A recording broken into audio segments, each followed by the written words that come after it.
惠州買樓唔使周圍走，揾個 Aaron 就夠啊！Hello，大家好，又揾 Aaron 啊。Hello，大家好，我係 Ann。諗下今日集節目咧，主要咧係落雨啦，我哋呢邊係咪先？今日天咧就非常之大風啦，所以咧今日其實咧喺公司呢邊咁啊，同大家拍一個專輯啦，係咩咧？喺我哋惠州咧嗱，總價咧40至70萬咧嗱，可以買到咩樓盤咧？咁我哋一共咧就篩選咗6個樓盤，咁啊係亦都有我哋惠陽啦，以及我哋大亞灣嘅樓盤啦。咁我哋亦都篩選咗6個樓盤咧，性價比咧亦都係比較高啊！咁啊，大家如果想40-50萬、60萬、70萬左右咧，喺我哋惠州買樓嘅話咧，1至2房至3房咧，咁啊其實咧亦都係買得到嘅嚇。咁啊，各位朋友，如果近排對惠州樓盤感興趣嘅，可以睇翻我哋呢條片，睇完咗之後咧，我相信咧對大家買樓嘅一個幫助啦，都係非常之大。咁啊，大家咧一定要睇到最好啦嗱。咁我哋首先先介紹我哋第一個樓盤，亦都係最平，我哋從平到貴開始啦，好嘛嗱。咁你第一個樓盤係咩咧？大家都熟悉嘅咩咧？李嘉誠樓盤，長江集團嘅一個咩咧？龍柏花園。龍柏花園。咁啊，呢個地理位置咧，佢就屬於我哋大亞灣嘅一個澳頭位置啦。咁啊，澳頭嘅話咧，主要係咩咧？靠近海邊，靠近海邊食海鮮啦，係咪先就夠平啦？咁啊，主要咧佢亦都屬於一個咩咧？老城區，所以周邊嘅配套咧都係非常之成熟，再加埋咩咧？我哋物價咧係非常之低嘅嚇，非常之低，非常之平。咁啊，呢附近咧亦都有啲咩咧？茶餐廳啦，沃麻啦，海鮮街啦，甚至乎咩咧？大亞灣嘅呢個汽車站啦，都喺我哋樓盤隔離嘅。咁啊，大家如果想坐巴士啦，40蚊啦就可以坐翻我哋一個巴士咧，達到羅湖啦。咁啊，大概咧仲有1個小時嘅啫。咁啊，同埋屋苑門口咧，亦都有呢個自己嘅一個樓巴啦。咁啊，可以翻到蓮塘啊、羅湖啊，咁啊呢啲地方咧都係20蚊嘅啫，嚇非常之方便嘅，都係50-60分鐘到啦，就可以到翻我哋蓮塘又或者羅湖嘅嚇。咁我哋呢個樓盤啊，佢一個成個樓盤嘅規模咧就唔係話非常之大，中規中矩啦。咁啊有啲疊墅啦。有啲高層產品啦，咁我哋而家主要賣嘅1房嘅單位咧，係我哋呢一座嘅。咁啊，佢1房同埋2房咧，都係呢一座有得選擇啦，跟住包括埋3房咧都有嘅。不過3房嘅貨量就唔會話太多嘅嚇。咁啊，因為咧主要咧都係我哋1房以2房為主啦，係咪先？咁我哋呢個總價非常之低。咁啊嚟，我哋可以換一個封面俾大家望一望。咁啊呢一度咧就係我哋一個和記黃埔龍柏花嘅一個最新嘅一個優惠政策啦嚇。咁我哋依家嘅1房咧賣緊咧就係40萬起步嘅啫啊，正式嘅一個咩咧1房嘅廳單位嚟嘅，總價40萬起步。咁啊2房嘅話咧總價咧就僅需52萬起步嘅啫，首期咧就9萬蚊起。依家嘅優惠力度係咩咧？送一個點嘅契稅啊！如果你揀2房嘅話咧，加1萬蚊咧就可以送一個咩咧？產權車位，各位朋友。咁啊，佢呢個價錢嘅話咧係包含咗我哋一個咩咧？送裝修呢個大禮包嘅一個優惠價錢嚟嘅。咁我哋1房嘅話咧，佢係會送7萬蚊嘅一個裝修大禮包啦，同埋3萬蚊嘅一個家電大禮包。2房嘅話咧，就可以送翻我哋8萬蚊嘅一個裝修大禮包，同埋我哋個5萬蚊嘅家電大禮包。咁啊，呢個裝修嘅話咧，咁啊佢而家賣緊就係現樓嚟嘅，不過咧套房都係毛坯，咁啊所以咧就買一套裝一套咁解嘅嚇。咁啊到時咧直接返翻呢個裝修呢一個錢到你一個裝修公司嗰邊就 OK 噶啦，好簡單啊！當然，如果大家嫌麻煩嘅話咧，揾到我哋咧，亦都可以咩咧一條龍為大家去服務，呢個都非常之簡單一個小問題嚟㗎。咁啊，呢個性價比亦都非常之唔錯啦，大裝修嘅一個現樓，1房一廳就40萬起步。咁啊，大家如果買翻嚟兩公婆係咪先，或者自己一個人啦，其實攞嚟度假或者長期退休啦，其實呢個樓盤嘅選擇性咧都唔錯。咁啊一個佢缺點係咩咧？暫時嘅入住咧就唔會太多，因為佢而家主要先係賣咗2-3棟樓嘅啫，其他咧佢都仲未攞出嚟賣。咁啊呢個缺點咧，主要嘅原因係咩咧？就係入住率低咗少少，稍為依家按照目前嘅依家狀況嚟講嚇。咁啊大家知道啦，我哋惠州呢邊嘅樓咧就比較多啦。咁啊有啲樓盤嘅一個空置率可能稍微會多啲。咁啊，但係呢個盤咧就優勝係咩咧？就係平。比較平啲，咁啊1房一廳單位咧，依家好少新樓盤可以做到有1房一廳新單位，只有呢個樓盤有1房一廳呢啲4單位嘅啫。OK，咁我哋呢一個龍柏花園就講到呢度，咁我哋睇翻下一個樓盤啦。好啦，咁我哋就到我哋第2個樓盤啦，咁亦都係我哋龍柏花園隔離嘅我哋一個咩咧？粵海一貴府。嗱，咁啊呢個樓盤咧，我哋呢2年咧都賣得非常之火爆嘅。咁啊重點係咩咧？佢係國企嘅一個發展商，咁啊大家啦對呢個發展商啲質量同埋保障咧都比較放心少少嘅嚇。咁啊加埋呢個樓盤咧，性價比又高，價錢唔高啦，咁啊同埋個景觀咧非常之唔錯，咁啊大家可以睇翻呢嚇。嗯。咁啊呢個位置咧，因為屬於坳頭啦，咁啊前方咧嗰啲山咧都係屬於我哋嘅咩咧筆架山啊，以及我哋一個小桂綠道嗰邊小桂山嗰邊㗎嚇。咁啊後邊呢條河咧就屬於我哋咩咧平山河、達姆河。咁啊後邊呢度咧就叫做我哋嘅咩咧？我哋嘅虎頭山公園。咁啊所以後邊睇翻呢邊嘅景觀咧都係非常之唔錯，非常之開揚。好多呢個咩咧？白鷺嗰度係嘛？好多啲白鷺啲雀仔嗰度飛啊飛啊，自然環境都唔錯啊。OK，咁我哋再睇翻下一張相睇下。嗱，咁啊可以俾大家睇翻我哋成個樓盤一個區域圖嚇。咁我哋成個樓盤咧一共咧係分咗8座樓一齊嚟起嘅嚇。咁你而家在售緊嘅係咩咧？在售緊咧就係我哋嘅3座啦、4座啦、5座啦、6座啦。咁啊〜比較靚嘅景觀嘅話咧，咁我建議大家揀翻嘅一個6座啦，佢係一個南北通透89方嘅一個3房2衛單位嚟嘅。咁啊3房2衛南北通透呢個戶型嚟講咧，喺成個市面上嚟講咧，亦都係比較稀缺啲嘅。嗱，咁我哋3、4、5座呢3座咧，嗱就係我哋今年6月份咧就可以收樓啦。咁啊仲有2個月時間到啦，都非常之快啦嚇。咁啊準現樓嚟嘅。咁我哋6月份嘅話咧，就稍微會耐少少，就要等到我哋一個今年嘅年底啦，25年嘅12月份之前咧，咁啊就可以交房噶啦嚇。咁啊不過依家在售緊嘅貨量稍微比較多啲嘅話咧，就我哋5座同埋6座嘅貨量就稍比較多，同埋3座亦都有仲翻少少貨。咁啊大家如果中意睇靚景嘅，咁啊可以考慮翻我哋6座呢個南北通。呢個89方嗰個南北通啦。咁我哋呢個戶型咧，佢嘅主露台咧，主要咧係望後邊一個河景嘅，都非常之唔錯。我哋等陣可以俾大家睇翻我哋航拍嘅。咁佢一個副露台咧，就睇翻花園，所以前後景觀咧都係非常之舒服，非常之可以用。重點係咩咧？價錢平各位朋友OK。咁我哋俾大家睇翻我哋一個價錢先。等陣先再睇翻嗰個航拍下啦。咁我哋呢一度咧就大概咁樣同大家記咗一條數啦。咁啊呢一個咧係我哋78方嘅一個3房1衛單位嚟嘅。咁佢一個總價折埋落嚟嘅話咧，就係我哋503700幾蚊嘅一個總價啦。咁你嘅一個首期咧就俾個103000幾，咁啊按揭咧就俾貸款咧就貸40萬啦，30年月供好平，1680。各位朋友，呢個價錢其實係千幾蚊嘅一個月供啦，其實喺香港咧，大部分人咧都供得起，可以咁講，1000零蚊大部分人都供得起啊。咁啊，所以話點解呢個樓盤我哋呢2年都賣得比較火爆啦？咁啊，亦都比較多香港朋友嚟揀咧，就呢個原因嘅嚇。咁你亦都會送一個裝修基金俾大家嘅。咁啊，呢個盤嘅性質同埋呢個龍柏花園非常之相似㗎。咁啊，亦都係後期送翻我哋一個裝修基金啊。呢個裝修基金咧送咗我哋76000幾可以送76000幾。咁啊呢筆錢嘅話咧，大家收完樓之後咧，可以揾裝修公司。咁啊呢個錢咧，發展商咧係會直接打俾裝修公司，直接去你 DIY 裝修，完全冇問題。睇你自己點樣中意點樣裝啦嚇。咁啊呢個係3房1衛嘅，我哋睇翻下一個單位。下一個嘅話咧就係我哋呢個88方嘅一個3房2衛單位嚟嘅，多咗個洗手間同埋個積咧都會闊咗少少。咁佢個總價咧大概就60萬左右嘅。咁啊首期咧俾個129000幾啦。貸款金額咧就貸過48萬咁樣嘅嚇，咁啊30年月供咧就2000蚊到，2000蚊，啱啱好2000蚊，都唔錯，送裝修送98000幾咁樣嘅。OK，咁我哋再下一個單位，咁啊再下一個咧就係我哋89平方嘅呢個南北通啦，呢個視野最靚仔嘅，我覺得最靚仔，性價比亦都係最高嘅嚇。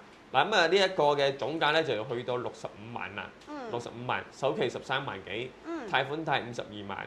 咁你一個30年月供咧就係2100幾嘅，送咗5萬幾蚊嘅一個裝修啦。送5萬幾蚊裝修，咁啊大家好奇啦，點解88方會送9萬幾裝修？咁啊而且呢一套仲要大啲，仲要送咁少咧？咁啊因為呢家嘅發展商嘅政策唔同啦，即係講白啲咧，就因為呢個戶型咧就稍微好賣啲，所以送嘅裝修基金咧就會送得比較少。呢個就冇辦法反正呢個總價折埋落嚟，送埋呢個裝修嘅話咧，就等於係60萬咁樣咯。60萬咁樣計埋裝修嘅話咧，咁啊所以其實60萬喺呢度買個3房2衛南北通咧，都比較稀缺㗎啦。呢個價錢，畢竟佢距離我哋萬達亦都比較近啦，10分鐘車程啦，樓下咧要有呢個巴士站可以坐啦。嗱 ，OK，咁啊攝影師可以打開呢個航拍。嗱，咁呢個航拍咧係我哋半年前影嘅，咁啊所以亦都有啲未更新到啦。咁其實依家呢啲內籠啊、花園全部都整好晒㗎啦，因為準備交房啦，6月份交房啊，呢度就。嗱，咁啊依家賣緊3、4、5、6座嘅，3、4、5、6座。咁啊，依家嘅6座嘅話咧，嗯，呢一座咧望出去咧，望到成個河景咧，其實係非常之開揚，好舒服，覺得清新，空氣又清新，係嘛？樓下有巴士站10分鐘去萬達，一條村過去大亞灣大道，係咪先？冇錯啦。咁啊，呢個河景咧，平時咧就好多呢個咩咧，白鷺喺嗰度飛下飛下嘅，睇一啲雀仔都幾舒服啊！咁啊，距離我哋呢個沃麻澳圖嘅沃麻啦，都係相當近啦，行路過嚟咧都係10分鐘可以解決。呢度隔離咧就係龍柏花園，所以大家嘅周邊配套咧就係一模一樣嘅。樓盤嘅位置都係差唔多，都喺兩隔離，所以如果大家平時關注開澳圖呢個地段嘅話咧，可以參考翻呢兩個樓盤，可以對比下都唔錯嚇。咁啊，同埋亦都有啲飲茶啦、茶餐廳啦，平時夜晚落去燒烤啦，因為佢屬於個老城區一個配套，其實都非常之方便嘅嚇。係，咁呢個係中海酒店啦，下邊可以飲早茶嘅，所以佢呢度都比較方便啦。咁下邊呢個有個麵包店啦，咁呢家嘅麵包店非常之好食啦。咁呢個都係惠州嘅連鎖店嚟嘅。係，深圳都開咗連鎖店，呢個街田。咁啊，同埋呢條路穿過去嘅話咧，就係海鮮街啊。海鮮街係啦，呢度大亞灣嘅一個汽車站啦。咁啊，所以大家平時坐呢個巴士直達到羅湖啦，都係1粒鐘時間，相當近，相當方便嘅。OK。咁啊，呢度咧就係我哋一個澳圖嘅濱海公園啦，非常之 beautiful，睇翻個海景啊，唔係河景啊，嗰度就河景，呢邊就海景。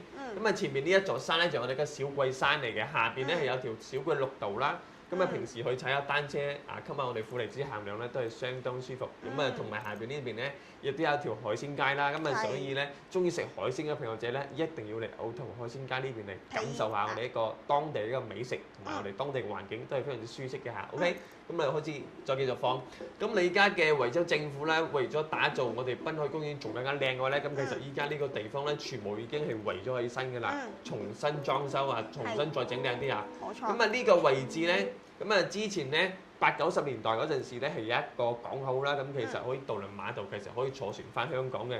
只不過後期咧係因為應該係人流咧就唔夠啦，當時嗰個年代人流比較少，所以咧就政府取消咗呢個港口啦。咁啊後期咧亦都有機會咧會開翻個港口啦，直接可以坐船翻香港啦，仲更加近。咁其實後邊呢幾座山咧，亦都係屬於我哋一個咩咧？我哋嘅深圳嗰個大鵬、小梅沙、大梅沙嗰邊㗎啦。所以呢度上翻高速，沿住個海邊行高速去翻我哋蓮塘咧，就40-50分鐘嘅啫。OK，咁我哋繼續放呢個紅白片先。惠州港啊，呢個惠州港都係屬於李嘉誠嘅，不過依家應該係未賣，暫時未賣啫。佢就呢邊就屬於我哋澳圖一個海鮮街啦。佢哋打魚都喺呢度打魚㗎啦。係啦，啲本地漁民啦，係咪先？都係啲客家人嚟嘅。咁啊，呢度啲客家人咧，其實都聽得明我哋粵語啊，所以大家亦都唔使話擔心呢個溝通問題啊。其實都海景就非常之靚，靠海，但係咧又唔係話正潮大海嗰種咁啊係睇翻我哋一個河景啦，空氣咧都比較清新嘅嚇。呢個樓盤總價咧就大概係50零萬到60零萬咁樣啦，性價比都唔錯。其實咧仲有一個109嘅，仲更加大嘅4房2衛，不過嗰個積咧就比較少人揀，多數咧都係會揀翻我哋70幾嗰個3房1衛，又或者揀翻我哋80個嗰個3房2衛嘅南北通會比較多。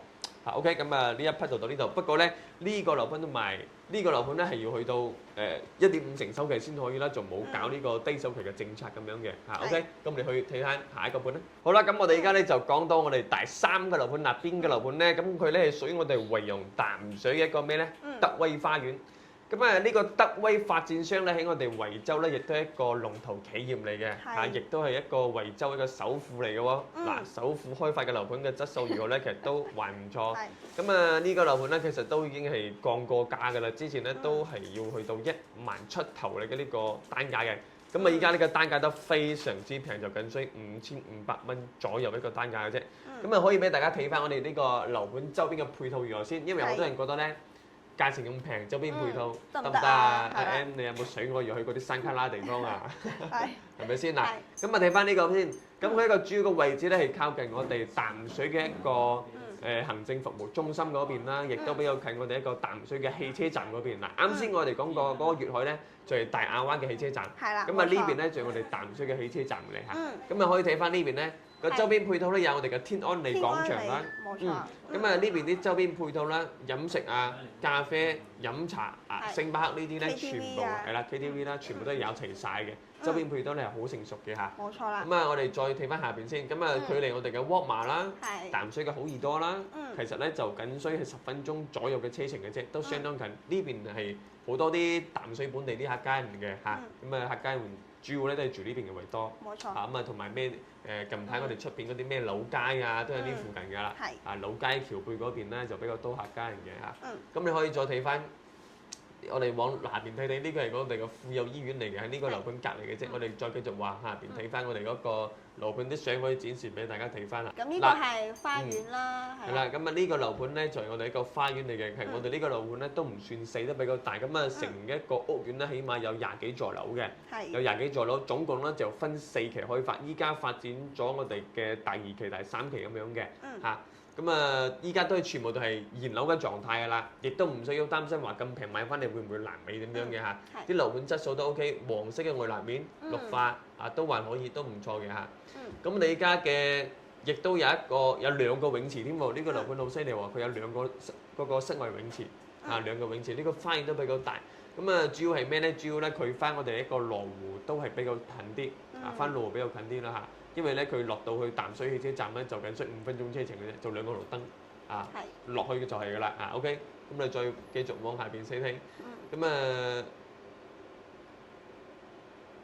嗱呢度咧就係我哋一個71方嘅一個兩房單位嚟嘅，咁啊依家同大家講下價錢啦，咁啊呢度呢一共有4個戶型可以選擇嘅，咁啊第一個咧就我哋72方啦，咁啊呢個兩房咧其實呢個戶型圖紙啊，睇落去咧都比較市正少少，稍微會比龍柏嗰個兩房嘅戶型咧就稍微好啲，市正啲，我感覺就話。咁啊，呢個正式嘅咩咧？兩房1圍單位，3米2嘅開間。咁佢一個總價咧就僅需40萬左右嘅啫。嗱，兩房單位40萬左右，不過咧就係無批嘅，佢就冇搞呢個精裝修嘅。咁啊，其實呢個價錢咧，亦都同埋我哋呢個雅居樂啦，可以對比啦。因為雅居樂呢個單價其實同呢個差唔多，都係5000蚊左右呢個單價。但係雅居樂咧近排咧出咗少少問題咧，所以我哋就近排就冇講啦，所以我哋呢一輯都唔講佢啦，好冇？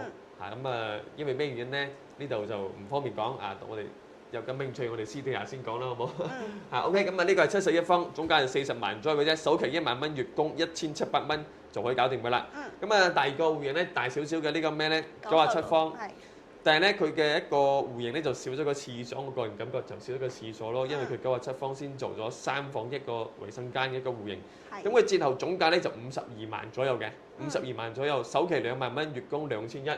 咁佢嘅一個呢個開間咧，可以往下邊少少睇睇先，開間幾多先？開間咧就3米6嘅，呢個係3房1圍嘅單位，其實都比較市正，就係少咗個廁所，就睇大家介唔介意啦嚇。咁啊，如果大家想買翻嚟自己裝修啦，或者揾翻我哋裝修啦，咁佢一個裝修嘅費用咧，大概就800蚊到1000蚊到1200蚊左右，任你選擇。咁啊，具體嘅價錢咧，當然咧就睇翻你用咩料啦，你想裝靚啲定係裝普通啲啦，都任君選擇嘅，係咪先啊？呢個就睇翻大家點樣選擇嘅嚇。OK，咁你再睇翻下一個單位。下一個咧就係101平方啦，咁佢可以做到3房2圍個單位嚟嘅，呢個就比較市正啲啦。開間咧就有個3米8嘅。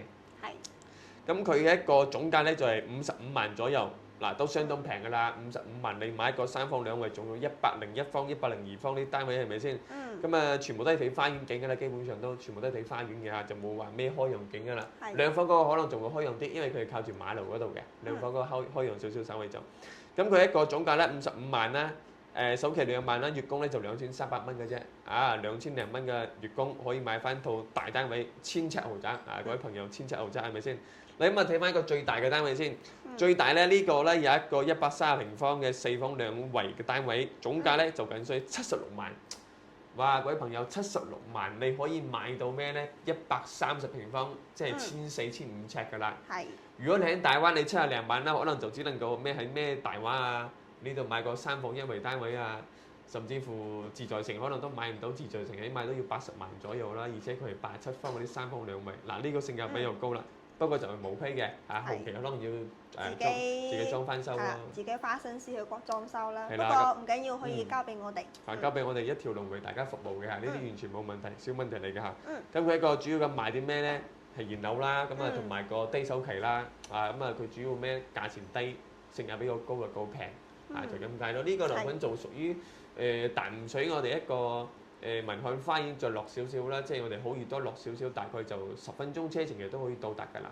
你度樓下咧亦都有巴士可以翻到去我哋沙田站啦。係。不過去翻沙田站呢個距離可能會稍微要耐少少，耐少少大概咧可能要40分鐘左右嘅。如果你坐巴士嘅話咧，40分鐘左右到我哋一個嗰個沙田站嘅嚇。咁啊大概咧就咁樣嘅情況嚇。OK，咁我哋睇翻我哋嘅第4個樓盤先。好啦，嗱咁我哋而家咧就講到我哋一個第4個樓盤啦。咁啊呢個樓盤咧係我哋大華發展商啦。咁啊大華非常之熟悉啦。嗱呢次咧唔係大華悅庭啦嚇，係大華高景花園。嚟咁啊！大家欣賞下紅白先。咁啊，呢個樓盤咧自帶一個會所啦，都非常之靚仔啦。咁啊，舊年咧我哋嚟到呢度開咗個 party，游過下水噶啦，亦都拍咗片俾大家睇翻，都幾好玩嘅。咁啊，佢主要嘅賣點係咩咧？亦都係同樣嘅睇河景，成個樓盤咧個佔地面積非常之大。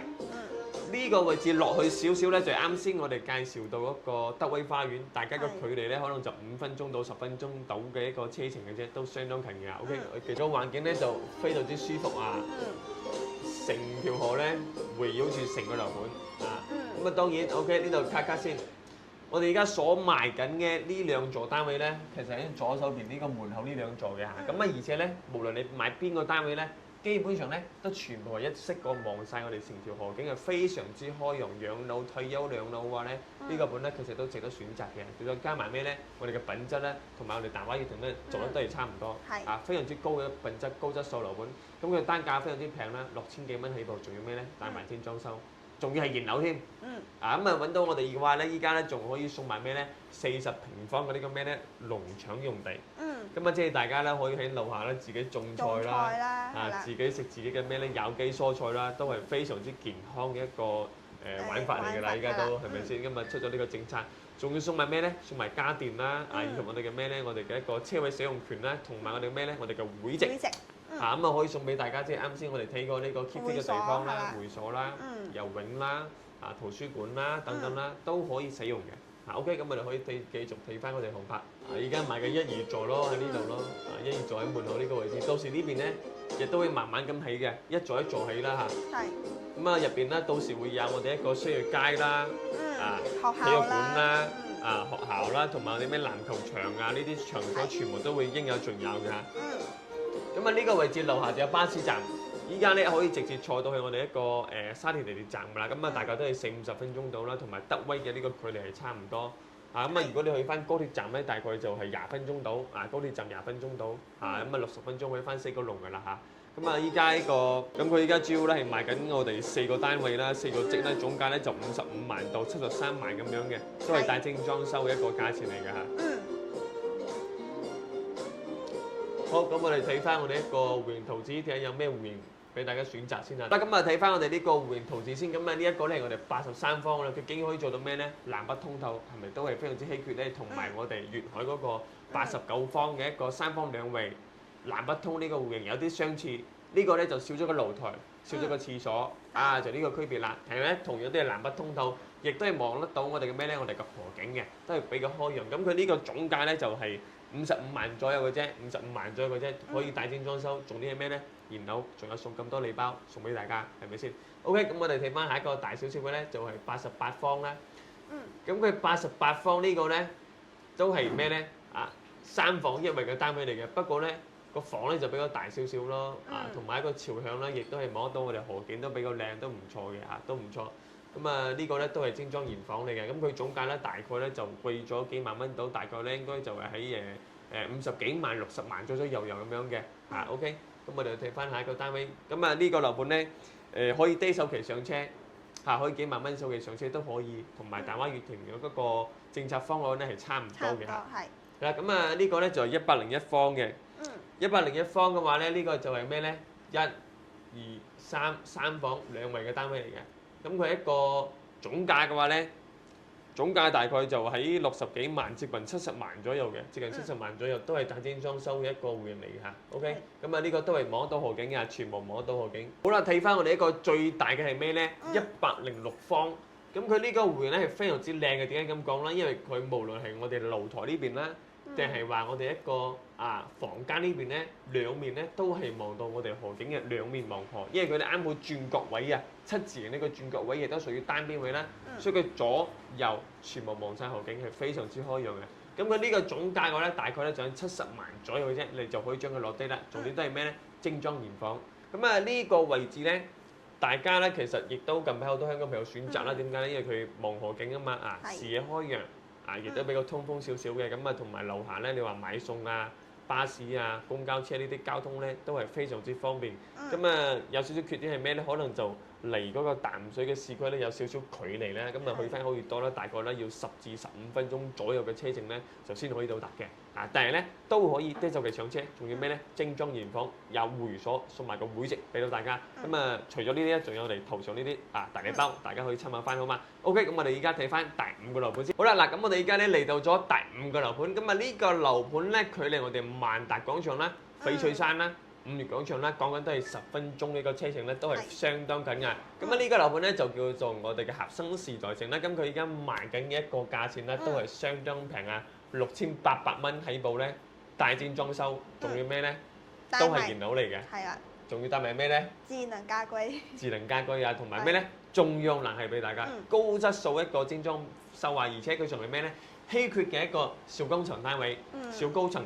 咁佢總層高咧就得嗰18層高嘅啫，18層高嘅啫，都係比較有性價比嘅，大家可以參考翻。呢度嘅79個兩房咧就僅需53萬起步咧，你就可以將佢攞低，都係可以低首期上車。嗱呢個樓盤就可以啦，都係同樣可以低首期上車。OK， 咁啊俾大家睇翻個航拍啦。咁啊呢個盤咧我哋都係前幾日先介紹過俾大家嘅。好啦，嗱咁啊大家可以睇翻我哋呢個樓盤個航拍啦，成個外立面咧都係比較靚嘅。黃色嘅外立面啦，小高層啦，咁啊，而且距離我哋萬達啦、翡翠山啦10分鐘車程，揸部電機啦，咁啊我哋送你一部電機係咪先啊？自己揸過去咧就嗰啲10分鐘，相當近嘅嚇。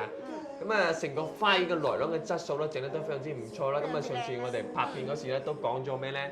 呢個樓盤咧好似我哋我哋一個珠海斗門一個華發金灣府咁樣解嘅，即係外立面又好，個來廊啊、花園啊同埋成個質素啦，整得都非常之相似。咁啊，但係咧珠海嗰邊咧要去到2萬幾蚊單價，我哋呢度6000幾到7000蚊左右單價咧，你就可以將佢攞低啦。精裝現房嚟嘅，性價比都唔錯，送呢個音響啊，仲有天花板有2個音響啊，同埋一個電動窗簾盒啦，仲有咩咧？就中央冷氣啦，都係送埋俾大家嘅各位朋友，50零萬起步，將佢攞低。萬達隔離呢度咧 ，OK 繼續 action， 仲有個幼稚園啦、小學啦，咁啊呢個咧喺度整緊嘅嚇，係啦，依家賣緊8、9、10、11座啦，咁啊呢度咧亦都可以坐翻愛心巴士西湖出行，20蚊咧40幾50分鐘咧，你就可以到翻蓮塘關口啦，或者到去我哋一個羅湖啦，都係相當近、相當方便嘅嚇。咁啊，去翻沙田站啦，可能仲有少少距離啦，去翻沙田站到大概25分鐘到啦。當然門口咧都係有呢個咩咧巴士站可以坐嘅。OK， 咁啊我哋可以繼續放俾大家睇翻啦。係啦，呢個位置咧就係我哋高速路好啦，就喺隔離過去咧就5分鐘嘅啫，2個紅綠燈。一上高速，維深入去高速6蚊雞咧，你就要翻到蓮塘啦，相當近。就算你4個人叫部滴滴咧，100蚊樓下，100蚊都唔使個滴滴咧，你就可以直達到關口噶啦，相當近嘅嚇。咁呢個咧就係我哋一個第5個樓盤啦嚇。咁 OK，咁我哋睇翻一個大陸嘅樓盤先。好啦，咁我哋嚟到最尾一個樓盤咧就係咩咧？澳門發展商金沙豪逸花園。咁講咗咁多個樓盤咧，大陸嘅樓盤呢個樓盤咧係最近我哋深圳嘅，林森最近嘅，15分鐘可以到沙田站，咁而且咧性價比係最高啦，你總價68萬到70萬咧，你就可以買個2房又或者3房單位，而且咧同樣嘅精裝現房都係高質素一個樓盤嚟嘅嚇。咁我哋可以大家睇翻一個航拍先。咁我哋而家主要賣緊咧就係我哋一個5座啦，5座嘅2房啦，就係呢度嘅2房，朝正南向，視野開揚嘅精裝現樓，交咗房到而家目前為止咧就大概係半年時間左右啦，大半年咁樣啦嚇。咁啊而家賣緊咩？5、6、7、8，呢4座喺度賣緊嘅，林森有少少尾貨。如果大家中意2房嘅，就揀5座嘅，突出嚟呢個單位，朝正南向，無敵視野，望翻成個大灣嘅北架山。咁如果你中意3房嘅話咧，可以揀翻我哋8座嘅，但係咧佢朝東向嘅，望前面呢個方向都係望得到開揚景啊。咁啊同樣都係76方嘅，2個都係76方喎。但係咧呢個做咗2房，嗰個咧就反而做咗3房。兩房咧就68萬，咁啊三房咧就係我哋一個70萬咁樣嘅嚇，全部都係精裝原房。咁而且咧呢度咧亦都可以低首期上車，咁啊同木馬湖嘅政策一樣啦。你俾5萬蚊嘅訂金嚇，直接去零首期上車，零首期嘅貸款，貸完款審批完放款之後咧，呢5萬蚊咧直接咧就褪翻俾你嘅。咁啊所以相當於你咩咧零首期上車，直接月供都 OK。香港朋友一樣可以做到嚇 OK。咁我哋可以繼續放片俾大家感受下先。咁佢呢個地理位置咧，距離我哋嘅德州朗斯樂園啦、華發自在城啦，都係相當近，可以講係同一個地段咁樣嘅，同一條路嘅嚇，都係。啊，成個花園咧整得唔錯啦。其實依家入住率都好高啦，上2次我哋拍片睇到入住率達到60%、70%左右吧，入住率都好快㗎啦，已經都。咁啊，我哋呢個樓盤隔離咧，行路5分鐘啦，你就可以嚟到我哋卓越嘅蔚藍海岸啦。咁啊呢邊咧係我哋一個商業體嚟嘅，入邊有永輝超市啦、M 記啦、飲食啦、濕街市啦，同埋咩咧巴士總站都喺呢個位置嘅。咁啊，所以大家行路過嚟5分鐘，坐個巴士翻到沙田站咧15分鐘，相當近，相當方便啊。OK， 繼續放。呢個樓盤就比較大咯，有別墅有高層，不過冇乜貨賣，基本上冇貨噶啦。嗱，就呢度行路過去啫，就係金沙啦。啊，咁啊呢個樓盤咧40至70萬之間咧，呢個樓盤性價比比較高。啊，亦都未話性價比比較高啦，即係話你呢個70萬到你可以買個3房，咁啊仲要係咩咧？澳門發展商呢啲比較高質素少少嘅樓盤啦，咁啊同埋咩咧？距離沙田站係最近嘅樓盤嗱。咁我哋今一期節目咧，大概咧就咁樣講咗下我哋呢6個樓盤嘅，咁啊就係40至70萬啦。咁啊從1房到2房到3房，係啦，到4房咧你都可以選擇，任君選擇。咁啊有開陽景，有睇內園景，有睇河景，有睇山景啊，乜景物景都任君你選擇啦。咁啊，但係咧有啲樓盤咧就要去到1.5成首期啦。當然啦，亦都有2、3個樓盤咧係可以做到低首期，又或者係零首期嘅。而且呢6個樓盤咧，基本上都係咩咧？基本上都係現樓喎。嗱，咁啊可以大家數下啦，龍柏現樓啦，啊咁啊交咗房之後咧就可以開始裝修噶啦。第二個咧，粵海一貴府，咁啊粵海呢個樓盤咧可以講係準現樓啦，畢竟佢係6月份交樓啊嘛，有啲咧就12月份交樓，可以嚟講係期樓，又或者係我哋一個咩咧？我哋嘅一個準現樓。咁啊，第3個咧就係我哋個德威花園啦。德威花園都係現樓狀態，毛坯，不過咧就要自己揞錢去裝修，唔似龍柏同埋粵海咧發展商幫你出錢去裝修嘅嚇。咁啊，第4個咧高景花園，呢個咧就精裝現房嚟嘅，大後精裝修。呢個精裝其實品質相當高噶啦，喺6000零蚊呢個單價嚟講，呢個區間嚟講嚇。咁啊，第5個咧時代城，啊時代城呢個裝修可以都講係比較高啦，智能家居。上中央空調、中央冷氣同埋咩咧？音響呢啲全部帶埋俾你，啊而且少高層啦、稀缺單位啦，呢啲就比較舒適啲咯，低密度少少嘅嚇。咁啊第6個咧嗱，金沙，咁啊金沙咧都係精裝現房嘅一個狀態啦，佢哋沙田站咧都相當近啦。咁啊呢6個樓盤總結落嚟咧，唔知各位觀眾大家中意邊個樓盤啦嚇？咁啊如果你中意嘅，又或者對邊個樓盤仲係有少少疑問嘅話咧，唔係好明嘅話咧，咁啊隨時都歡迎大家添加你微信 WhatsApp 啦，隨時嚟聯繫翻我哋啦。當然啦，咁啊如果大家有興趣得閒嘅話咧，咁啊亦都歡迎大家上嚟睇翻嘅，特別依家就復活節啦，係咪先？咁啊大家可能有假期放啦，咁啊大家上嚟嘅時間嘅話咧，輕鬆啲嘅，咁啊上嚟，我哋隨時歡迎大家上嚟。咁啊再加埋咧，我哋嘅4月份嘅話咧係有呢個優惠啦，以及我哋啲家電以及我哋電動車送俾大家。咁啊大家有興趣咧，可以隨時聯絡翻我哋。咁我哋今一集節目咧40至70萬嘅節目咧就介紹到呢度。咁我哋下一集節目咧會介紹啲80至100萬左右嘅屋俾大家，好嘛？OK，咁我哋下期見，拜拜。